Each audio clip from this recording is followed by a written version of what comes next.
Mr. Orange, Winston Wolfe, Jackie Brown. What do these things have in common? Stay tuned to this video on Pint of Comics and you're going to find out if you don't already know.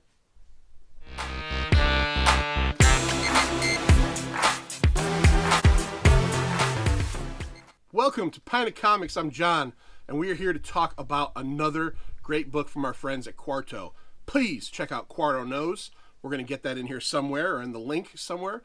They have got an awesome selection of books, and we're talking today about a really cool one that is out just in time for the holiday season, for you to ask for as a gift, for you to give as a gift. It's gift giving and taking time, so get it in your life. Check this out right here. This is Quentin Tarantino, the iconic filmmaker, and his work. And this is by Ian Nathan.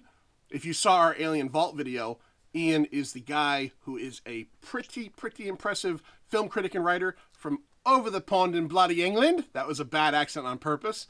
But no, he works for Empire Magazine, does a whole bunch of stuff. And if you look at this book right off the bat, you want this on your coffee table, and I'll tell you why. You know what the coloring is here? That's the Kill Bill outfit from Kill Bill Volume 1, if you didn't notice. But this book gets really in-depth from the beginning of QT's career all the way through to the point we're at now. This book does have Once Upon a Time in Hollywood in it as well. So why don't we go over to the table here at Boom Tube Comics in Southington, Connecticut, and we're going to check out the insides of this book and see if you think it's cool enough to have on your list for this Christmas. All right, Quentin Tarantino, the iconic filmmaker, and his work, and let's not forget, unofficial and unauthorized. Now, right off the bat, as I said before, you get the awesome Kill Bill color scheme, and right at the bottom under his name, we have the Hattori Hanzo samurai sword, the sword that the bride uses in Kill Bill to kill everybody and eventually Bill. She doesn't kill Bill with the sword, though. She kills Bill with the, you know how she kills Bill. So let's take a look inside and get right into it. Right off the bat, gets into a young Quentin Tarantino's beginnings. I didn't go to film school. I went to films. And as we all know, if you're a fan of Quentin Tarantino, he worked in a video store and spent a lot of his time watching the movies. Get some of the movies that inspired him. Deliverance, The Wild Bunch. If you've seen Tarantino's movies, you know that stuff is all in his head. And then as we go along, you just start getting into his film career. Reservoir Dogs' first film. You get some promo images. You go along here, you're going to get a lot of that stuff. True Romance. He did not direct that. Tony Scott directed it, but he wrote it. Fantastic movie.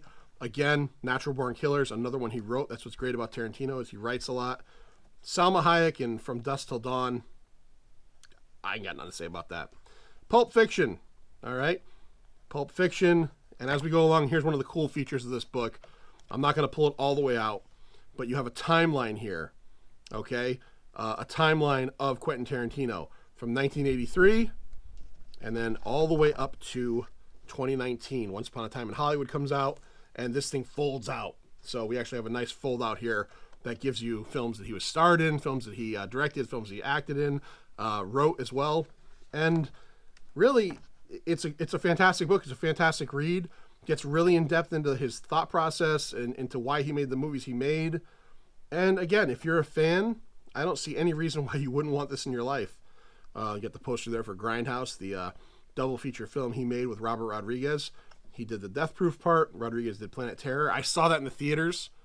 It was like 4.5 hours long. It was a long afternoon of the movies, but it was well worth it. And if you're a fan of the guy, if you're a fan of any of his films, I don't see why you wouldn't want this. So seriously, check out our friends at Quarto. If you're in the QT business, you got to have this book to be serious. We'll tell you some more price points and where you can get it after this. All right, so you've seen the inside of the book. You've seen how impressive this thing is. You saw Django Unchained in the theaters 4 times. So I think you could afford the $35 price tag that this thing has. It is not bad at all. Again, go to any place you would get your books from, Amazon.com, local mom and pop shop. That's very important. Barnes & Noble, okay? Go check out Quarto Knows and get your hands on this book. If you're a QT fan, it doesn't get any better than this. The only thing that might be better than it is a Royale with cheese. And I'll leave you on that. Pint of Comics, Johnny Ganache here with you. See ya.